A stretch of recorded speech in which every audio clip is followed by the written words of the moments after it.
Come, Nerevar, let me teach you how to build a computer. I'm assuming you've purchased the items and have brought them here, yes? Good, good. Now here you have the chassis or the case. Here is where you will attach your case fans. I recommend doing this before we start on the motherboard. You see those two 120mm fans over there?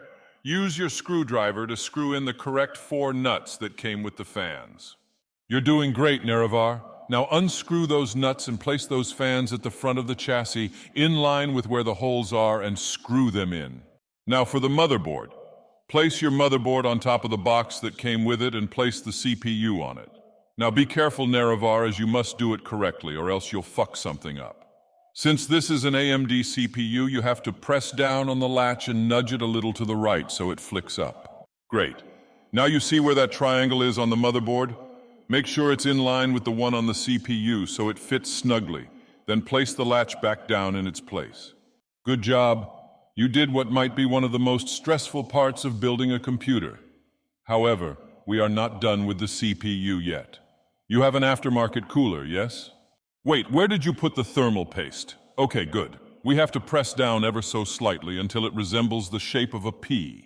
Nice, you see how it's smack bang in the middle of that CPU? Okay, now we have to unscrew the plates on the back of the motherboard so we can put on the aftermarket cooler. You're reading the manual as well, correct? Good, good. I see you have developed good habits, Nerevar. Slightly hover the cooler over the CPU until you can feel it press down on the paste, then screw it into the new plates we just put on with our Phillips head screwdriver. Attach the fans onto the cooler after you're done. Well done once again, Nerevar. You have impressed me thus far, but we have a long way to go. Before we install the motherboard onto the chassis, you must screw in the standoffs. Screw them into the corresponding holes on the chassis, then put the motherboard on them. From there, you screw in the screws on the motherboard into the standoffs with the right size screws. And don't screw down too hard, or you might damage the motherboard. Don't worry about the I/O shield. This one comes pre-built with one, thank God. The amount of times I've cut myself on those fucking things is ridiculous. Anyway, now that it's screwed in place, we can install the PSU or the GPU. Which one? The GPU? Of course I don't blame you. This is where all the juice comes from.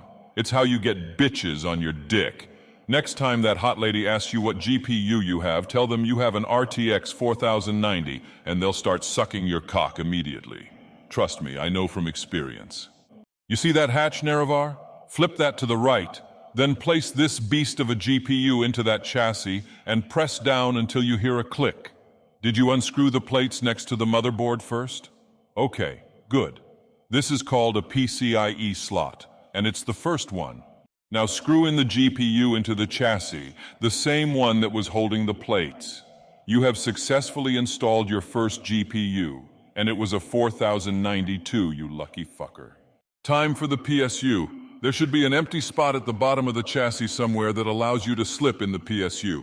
You bought a fully modular PSU, right? That means you can attach the cables you only need. Therefore, we should only need a power cable for the motherboard, which is the 24-pin one, the CPU, and the GPU. Once it's in place, screw the PSU into the chassis with the screws that came with the PSU until all 4 are in. Now plug in those power cables I mentioned earlier. Now, this is where it might get a little controversial. Personally, the worst part of building a computer is the cable management. I fucking hate those things. I find no joy in doing it, but it must be done. You will regret it if you choose the easy way out. Luckily, this chassis should have easy cable management, so the job will be over and done with. That is why you never cheap out on a case. It'll make cable management 2 times worse. Good, it's all plugged in.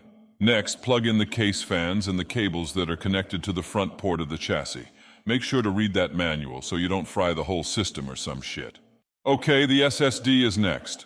Some will say an NVMe is superior, but since you bought a SATA one, it will have to do. At least it isn't a hard drive. Screw the SSD onto the back of the chassis and plug in the SATA cable from it to the motherboard. Ah, how could I forget? The RAM, where is it? Ah, there, 16 GB. Nerevar, this is 2023. You've purchased a 4090 but only have 16 GB of RAM. An interesting choice. Anyway, similarly to the GPU, you flip the latches that are on A1 and B1, which is the first slot to the left and the third one to the right. If you do A1 and A2 or B1 and B2, it fucks with the memory timing and whatnot. In the meantime, I'll get some tea, and when I'm back, I expect this computer to be built Nerevar, or I'll be disappointed. Awesome. Now, as long as I haven't missed anything, we should be good. Press that button, Nerevar. Excuse me, why isn't it working? I thought I did everything correctly. The motherboard doesn't even light up. Wait, did you flip the switch at the back of the PSU? For fuck's sakes, Nerevar, you almost gave me a heart attack. There we go. Now here's the flash drive as I promised with Windows on it. If you need help, give me a ring or something. Good luck waiting a whole ass day for that bloatware-riddled operating system to update.